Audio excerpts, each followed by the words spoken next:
बंधु माने आजिर एही कार्यक्रम को आपण मानक स्वागत। आजिर एही कार्यक्रमटी वृष राशि व्यक्ति विशेष मानक पई बहुत गुरुत्वपूर्ण अटे, बहुत ही खास अटे। कारण दीर्घ 18 वर्ष परे राहु शतभिषा नक्षत्र रे प्रवेश करिसेंती। किंतु एथर राहु जो शतभिषा नक्षत्र रे प्रवेश करिसेंती ताहा कोनोसी साधारण परिवर्तन नहे। वर्तमान राहु अशांत एक अनियंत्रित शक्तिशाली एवं परिवर्तनकारी झड़ अवस्था प्रवेश करिसेंती एवं एही स्थिति वर्तमान ठारू अगस्त 2026 पर्यंत वृष राशि व्यक्ति विशेष मानक जीवन रे अनेक क्षेत्र रे एक बड़ ओलट पालट, एक बड़ परिवर्तन एवं किछि क्षेत्र रे उल्लेखनीय परिवर्तन मध्य आनिबो। बंधु माने एही झड़ आपणक जीवन रे थिबा समस्त असुविधा एवं समस्या को मध्य दूर करि देई पारे। अन्यथा अन्य पक्षरे एहा मध्य संभव जे वर्तमान आपण जो खुशीर परिस्थिति रे बंचुछंती सेही खुशी मध्य समस्या रे परिणत होई जाय पारे। बंधु माने राहु हेउछंती एपरि एक ग्रह जे कि समस्त अरबप्रति एवं कोटिपतिक जीवन रे एक बड़ भूमिका ग्रहण करिथांती। कारण राहु हेउछंती कलिजुगर सर्वशक्तिमान ग्रह। बंधु माने राहु जेतेबेले लाभ देबा आरंभ करि दैथांती सेतेबेले से रंक को राजा रे मध्य परिणत करि दैथांती। सेही परि राहु जेतेबेले क्षति करिबा आरंभ करि दैथांती सेतेबेले से राजा को रंक रे मध्य बदलाई दैथांती। तो बंधु माने वर्तमान राहु निजर स्व नक्षत्र शतभिषा नक्षत्र को फेरी आसीछंती, जेउठारे तांको सबुठारु अधिक शक्तिशाली बोली विवेचना करा जाउछि। तो वर्तमान आसंतु जानिबा जे राहु वृष राशि व्यक्ति विशेष मानको किभली फल प्रदान करने को जाउछंती। बंधु माने वर्तमान राहु आपणकर दशम भाव अर्थात आपणकर कर्म भाव रे गोचर करुछंती। राहु निजर बंधु शनि राशि रे गोचर करुछंती एवं निजर स्व नक्षत्र रे गोचर करुछंती, जहा फल रे आपणक मध्य रे राहु सफलता पई एपरि एक आग्रह सृष्टि कराइबे जहा फल रे आपण जे कोनोसी मूल्य रे मध्य निजर लक्ष्य हासिल करबा को बाध्य होइजिबे। जदि आपण व्यवसायी अटंती तो आपण निजर व्यवसाय को विस्तार करिवार एक दृढ़ इच्छा आपणक मध्य रे जागृत हेबो। नूतन योजना, नूतन सुजोग एवं नूतन संपर्क मध्य आपणक जीवन को आसीबो। जदि आपण चाकरी करूचंती तो चाकरी क्षेत्र रे आपणक पदोन्नति मिलिबार अधिक संभावना रहुछि। जदि आपणक पाखरे चाकरी नथिला तो आपणक चाकरी मिलिबार बहुत अधिक संभावना रहुछि। तेबे भी बंधु माने राहु केवल सफलतार ग्रह नुहंती, से एक प्रतारणा मूलक ग्रह मध्य अटंती।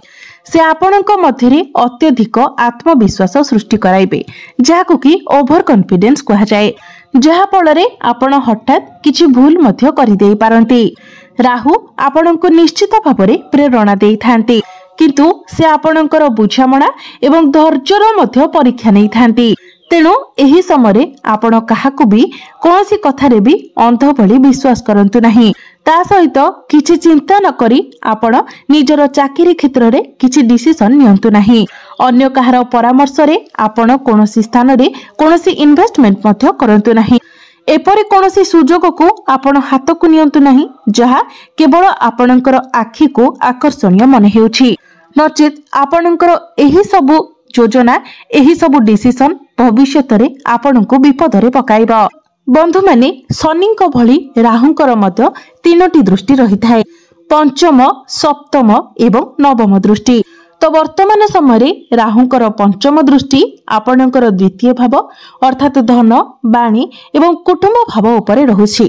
द्वितीय भावटी होइथाए धनर भाव, वाणीर भाव एवं आपणकर कुटुंबर भाव, जहा फल रे आपणकर धन रे वृद्धि हेबो, आपणकर आर्थिक स्थिति मजबूत हेबो, आयर नूतन उत्स आपणको मिलि जिवो, आपणकर वाणी मध्य प्रभावशाली रहिबो, आपणकर वाणी द्वारा अन्य माने आपणको आडको आकर्षित हेबे एवं आपण निजर वाणी माध्यम रे बहुत कष्टकर मने हेउथिबा कार्य गुडी करे मध्य सफलता लाभ करिवे। किंतु बंधु माने जेतेबेले आपणक पाखको अधिक मात्रा रे टंका आसीबो ताहाको किभली भाबरे आपण सुरक्षित रहिबे ताहा संपूर्ण भाबरे आपणक उपरे निर्भर करे। कारण राहु हठात आर्थिक लाभ आनिबा सहित किछि अप्रत्याशित खर्च मध्य आनि देइथांती। मने रखंतु एही समय आपण निजर परिवारर सदस्य मानक उपरे मध्य अत्यधिक विश्वास करंतु नाही, आखि बुझी विश्वास करंतु नाही, कारण राहु एठारे मध्य द्वंद्व सृष्टि कराइबे। तो एही समय आपनकु एही सब जिनिस प्रति विशेष ध्यान रखिबाको पड़िबो। एहा परे राहुंकर सप्तम दृष्टि आपनकर चतुर्थ भाव उपरे रहिबो। चतुर्थ भावटी होइଥାଏ समस्त प्रकारर भौतिक सुखर भाव।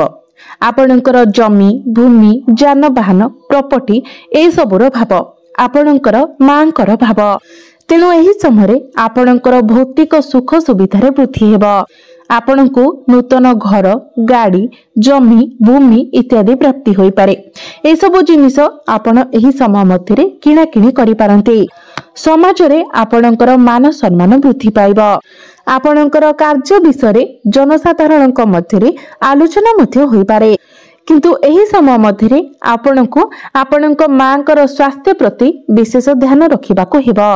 एही समय आपनकर पैतृक संपत्ति संबंधी जेकोनोसी निष्पत्ति तरबरिया भाबरे नेबा ठारू आपनकु दूरे रहिबाको पड़िबो। एही दुईटी जिनिस प्रति आपण विशेष भाबरे ध्यान दियंतु। एहा व्यतीत राहुंकर नवम दृष्टि आपणकर षष्ठ भाव उपरे रहुछि, जहा फल प्रतियोगितारे आपणकु सफलता मिलिबो। चाकरी क्षेत्र रे आपण उन्नति देखिबाको पाइबे। पूर्वरु जो माने आपणक प्रति ईर्ष्या करुथिले सेमाने आपणकु प्रशंसा करिबा आरंभ करितेबे। तथापि भी एही समय मध्यरे आपणकु कोनोसी विवाद द्वंद्व एवं कोर्ट कचेरी मामलारू जेते संभव दूरे रहिबार अछि। एहा सहित एही समय आपण कहा पई भी साक्ष्य दियंतु नाही, मध्यस्थता करंतु नाही, किंबा कहार परामर्श उपरे विश्वास करी एही समय आपण कोनोसी आर्थिक निष्पत्ति नियंतु नाही। नचेत आपण एही समय करिथिबा गोटिए छोट भूल मध्य एक बड़ विवाद रे परिणत करि देई पारे। ता सहित आपणकर बड़ क्षति मध्य होई पारे। तो एबे सबुठारु गुरुत्वपूर्ण कथा हेउछि जे एही समय राहु आपणक पई केउ प्रकारर झड़ आनिबाकु जाउछन्ती, जहाकि आपणकर समस्या को दूर करिवो ना पुणी आपणको अस्थिर करिवो। तेबे आपणको किपरि फल प्राप्ति हेबाकु जाउछि ता संपूर्ण रूप रे आपणकर जन्म कुंडली उपरे निर्भर करे। कारण जदि आपणकर निजस्व जन्म कुंडली रे राहु उच्च स्थिति रे थांती, मित्र गृह रे थांती, स्वराशि रे थांती, तो निश्चित भाव रे एठारे राहु आपणको बहुत अधिक शुभ फल प्रदान करिवे। अगस्त 2026 मध्यरे राहु आपणको अनेक शुभ फल देबे। किंतु एहार विपरीत जदि आपणकर जन्म कुंडली रे राहु खराब स्थिति रे थांती, शत्रु गृह रे थांती, तो एठारे आपणक जीवन रे अनेक समस्या आसीबाकु जाउछि। तो एबे आसंतु जानिबा किछि विशेष प्रतिकार विषय रे, जो प्रतिकार गुडिक करिबा तरा राहु आपणको शुभ फल प्रदान करिवे एवं जहाँ सब अशुभत्व रहुछि ताहा मध्य खंडन होई जिवो। तो राहु को शांत करिवार सबुठारु भल प्रतिकार हेउछि आपण प्रत्येक दिन महादेवंकर पूजा अर्चना करंतु। जदि पारुछंती प्रत्येक दिन आपण शिवलिंग रे जल अर्पण करंतु एवं जदि आपणक पक्षे संभव हेउछि तो क्षीर रे किछि महू मिसाई आपण ताहाकु शिवलिंग रे अर्पण करंतु। ता सहित आपण प्रत्येक दिन शिवंकर स्तुति गान करंतु। एही सब प्रतिकार राहुंकर नकारात्मक प्रभाव को कम करिबारे आपणको सहाय्य करिबो। एहा सहित प्रत्येक दिन आपण राहुंकर बीज मंत्र 108 थर जप करंतु। आपणकर कोठरीर दक्षिण पश्चिम कोण रे गोटे काच पात्र रे किछि संधैव लवण बा रॉक सॉल्ट रखंतु। ता सहित आपण जो सेजरे सोउछंती तो सेज तळे किंबा तकिया तळे आपण गोटे मयूर पुच्छ रखंतु, जहा फल रे राहु महाग्रह शांत अवस्था को चली आसीबे एवं आपणको आपणको आशा ठारू अधिक शुभ फल प्रदान करिवे। तेबे बंधु माने एही भली भाबरे अगस्त 2026 पर्यंत राहुंकर गोचर आपणको एही सब फल प्रदान करिवो। जदि राहु आपणको कुंडली रे एक शुभ स्थिति रे रहिछंती तो निश्चित भाबरे आजिरो एही वीडियो रे म आपणको जहा भी किछि कहिछि ताहा आपणको जीवन रे सत्य साब्यस्त हेबो। तो बंधु माने आपणकर जीवन मंगलमय हेउ एहा ही ईश्वरଙ୍କ निकटरे